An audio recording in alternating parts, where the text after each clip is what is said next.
everyone. Welcome back to Opening New Digital Doors. I'm EJ Vizzi, and I'm the project coordinator of Age Friendly Teaneck, an initiative to help the Township of Teaneck through Brightside Family. Today, we're going to be talking about FaceTime. Have you heard about your friends who are FaceTiming with their kids and their grandkids? If you and your loved one both have Apple devices, you too can have a video chat using FaceTime.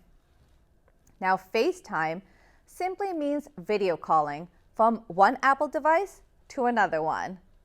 And it lets you see and hear your loved ones while that person can also see and hear you too.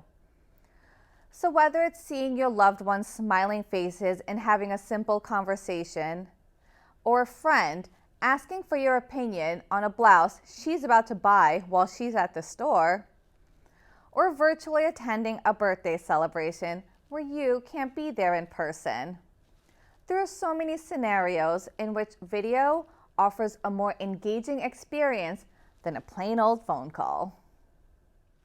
To get going, all you need is a supported Apple device. That's an iPhone, an iPad, an iPod Touch, or iMac laptop or desktop.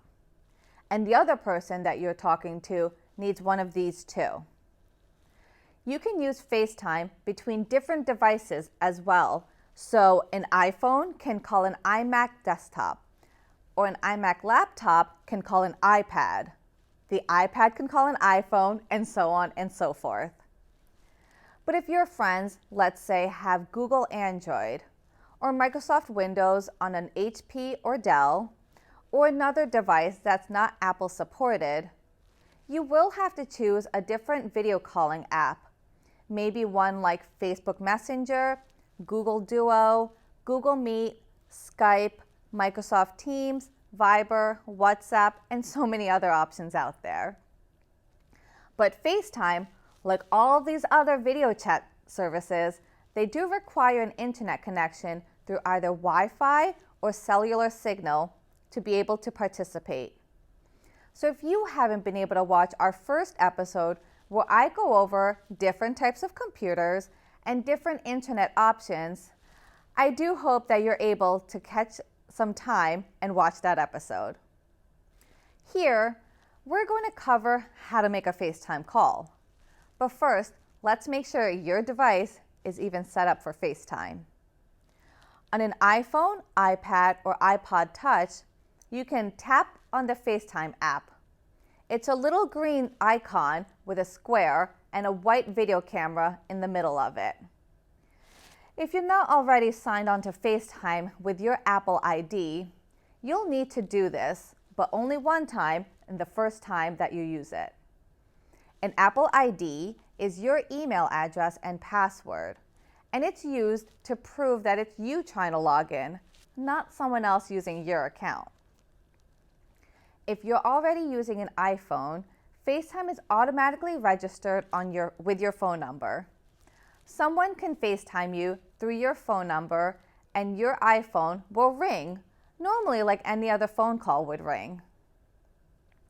So if someone is FaceTiming you, and you would know this because now their face showed up on your phone with a ringtone, you would put your finger on the green circle, continue to hold it, and swipe to the right. For iMac users, click on the icon to open the FaceTime app. So to place a FaceTime call on your Apple device, you can use either that person's phone number or their name. There are three main ways on your device to FaceTime someone else. The first and easiest is to say, "Hey Siri, FaceTime blank." But instead of blank, you would say your loved one's name.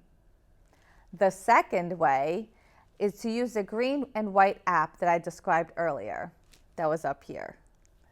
Tap and open the FaceTime app, the green square with the white video icon, and once you open it, you may see a list of other names and phone numbers of past calls.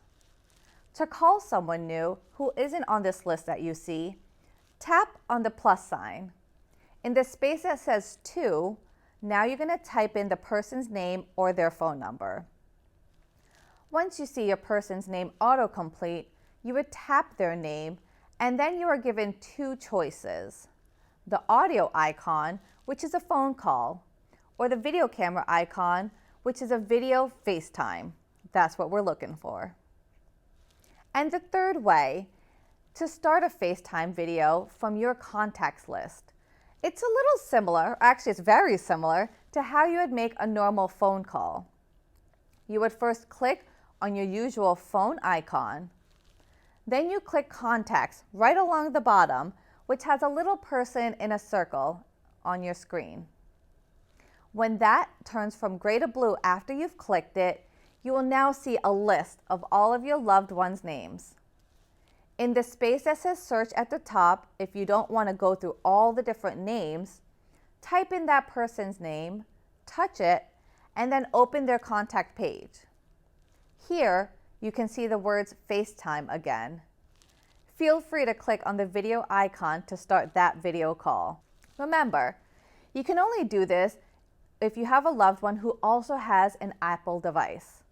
If your loved one has a FaceTime icon that is gray instead of blue, that might be a clue that you'll need to use one of the other video chat methods I mentioned earlier, like Skype or Zoom, instead of FaceTime. And there are even some other fun things you can do if you have the most recent versions of your Apple device, so your phone or tablet. One of those new things is Group FaceTime, which is basically a party line of up to 30 other callers. Now that's a lot of people if you ask me. And the second really fun thing on a new iPhone is Mememoji, which is an animated emoji or a personal cartoon of yourself that mimics your facial expressions in real time. So when you smile or make a frowny face, there's also a kitty cat making a smile or frowny face. People can really get silly and have fun using FaceTime with their friends and family. But again, some of these might only be on the latest versions. I hope this walkthrough was helpful for you today. I tried to talk through each of the steps with you so you can follow along. But the hard part is that I can't confirm that you're tracking along with me as I speak. So fortunately, we have come up with a solution for this concern. If you would like free training on any of the topics we discuss on this series, or even some things maybe we haven't yet gone over, we're here to help you. We are partnering with the Teaneck Public Library and the Forum at Teaneck Public Schools to train teenagers right here in Teaneck to serve as your digital technology tutors. Now these teens can work one-on-one with you over the phone, again at no cost, to help with a specific skill or to help walk you through any of these episodes and tutorials live from this series. So if you're interested, call the phone number that we're going to have at the end of this episode and we'll get you right signed up for a tutoring session. You can also sign up for tutoring on our website right here at www.agefriendlyteaneck.org and click on the button that says Digital Technology Training. Thank you so much for joining with me here today. I continue helping you navigate technology by opening new digital doors. I'm EJ Vizzi, and I'm wishing you so much happiness. Bye now.